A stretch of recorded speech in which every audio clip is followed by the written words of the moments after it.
With the recent release and dominant success of Godzilla Minus One, both critically and commercially, a question has arisen, sparking discourse. Is this the best Godzilla movie? So, today I'll compare the previous Toho Godzilla movie, which is also considered one of the best Godzilla movies, Shin Godzilla. I'll be comparing them in 8 different categories. First one is acting, writing, visuals, cinematography, music, characters, climax, and Godzillas. So, let's start off with acting. Both movies have great performances all around. All the actors do their role very well. One negative part of Shin Godzilla is the Japanese lady speaks English. That was sometimes a bit of weird acting, but overall, the films are very well acted. However, I feel this category goes to -1. This is because -1 lets the characters act and express way more. I'm not saying they don't do that in Shin, but I'm saying -1 plot lets the actors act way more. The emotional conflict is put to the forefront in the -1, and it's all about the found family there. However, Shin is more politically based and less emotional. Thus, it is very close, but I do feel that the actor's performance is much more resonating in -1 than Shin. So that's 1-0 for Godzilla -1. Now, next part, writing. The writing goal of the movies is great, but I feel that one is the advantage of Shin Godzilla. Shin's writing is so well because of how invested it gets you into the story. It is the silly idea of a giant radiation-eating lizard coming out of the water and destroying stuff, and plays it straight. It works because of how tight the writing is. The pace is fast and gets you worried. However, it also balances tension well with moments of levity. While they don't all land, these moments are a welcome addition that adds to the movie. The constant meetings can get a bit annoying, but I understand why they're there. These just show how the incompetency of Japan's systems, not the people, was the reason for the tragedies. Thus, it has some very minor flaws, but Shin Godzilla is overall a very well-written movie. On the other side, though, -1 is arguably the best written movie of the franchise. It immediately hits you with the terrifying action scene of Godzilla, and it doesn't stop. The way this constantly attacks your main character reminds me of stuff like the best written Spider-Man stories. While it does slow down a bit at the middle, it isn't for too long and justifies its runtime. It gets you deeply invested into the characters of the world, unlike Shin, which gets you invested into more of the world. Therefore, out of the two, I feel that the writing goes to -1. So for -1, it's 2-0. Visuals. In terms of visuals, while both movies look great, I feel that -1 has a pretty big advantage over Shin Godzilla. They both had a similar budget, around $15 million, but -1 takes the advantage. It's not really a fair comparison because -1 came out nearly a decade later, like 7 years. But yeah, let me make this easy point in -1. Let me take this easy point in -1 to talk about the budget. It is astonishing how good the movie looks for such a low budget. This applies to Shin Godzilla. Compared to modern Hollywood blockbusters might cost over $100 million. It looks just as good, if not better than those movies. The Flash, the Marvels. So in terms of visual effects and overall visual design of the movie, it goes to -1. So 3-0 for -1. Cinematography. Both movies are shot incredibly well, but I think Shin Godzilla takes one. Some of the shots in this movie feel like paintings. The way it frames the characters is a form of storytelling onto itself. Also, any shot with Godzilla in it, you could just deadass make it into a poster. -1 has some incredible shots too.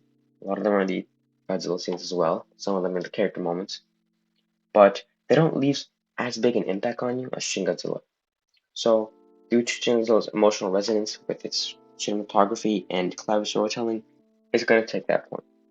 So now it's 3-1 Shin Godzilla. Music. The score for these movies are incredible. Like, any Godzilla movie has an incredible score, really. But I think Shin barely takes one. Shin's soundtrack just hits so hard. It uses several original, non-original tracks. Even some from Neon Genesis Evangelion are used. They are compelling and they complete the scene very well and complement it very well. This is especially highlighted in scenes like the atomic breath scene, where the music is just perfect.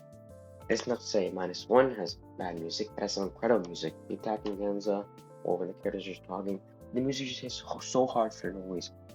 But out of the two, I think Shin Godzilla barely takes this one. Like, honestly, I'm not even sure about this one. You could honestly go to -1, and I'd be like completely agree with you. Characters. Characters are arguably the most important category in movies, and -1 wins this category. Just because of how much more connected you are to characters in -1 compared to Shin. At -1, you get to see and fully bond with the found family and all their friends. The core of the movie is the characters, thus they're fully realized 3D characters who change throughout the story. This is not to say Shin Godzilla's bad characters, just they don't get to shine as much. The characters are still written with good arcs. However, -1 is just on a different level in terms of character writing. That's 4-2. Climax. Climax is one of the hardest points of story to get right. All of the threads you have been building upon need to combine into one big moment, and both of the movies do their climaxes very well. Shin Godzilla's climax, the desperate struggle to freeze Godzilla as the US Army is bringing a nuke to take Godzilla down. -1's conflict is in the ocean, where the ships attempt their final effort to bring down the beast. Out of the two, I feel -1 has the best conflict. It's better action, most payoff, and character moment. Godzilla blasting through ships and roaring is just incredible, as well as seeing all the ships come and Shikisama lodging Godzilla's mouth with the plane. It's just an incredible payoff to his character arc. While Shin also has great character moments, action, and emotional payoffs at his climax, Godzilla -1's climax is ultimately concludes the story better. Now, so let's see, that's 5-2 for Godzilla -1. Now, last category, Godzillas. This category is arguably the most subjective. This is an actual battle between the two, it's not a 1v1, but it's more of how cool they are, how well do they represent their themes, and how well they push the story. Let's start off with -1. -1 has a great Godzilla design. You can tell just by looking at him that he's been through stuff. The scars and dead look in his eyes give him a menacing appearance, which furthers the story's themes. He's a great antagonist, and represents the theme of violence and nuclear war very well. His healing ability is just badass, and the boat chase scene is one of the best scenes in the Godzilla franchise, period. And the times he's on screen, you just know shit is about to go down. Also, he's one of the best atomic breath scenes in the franchise. He's one of the best. Overall, this is one of my favorite Godzillas in the franchise. However, Shin Godzilla is a different beast.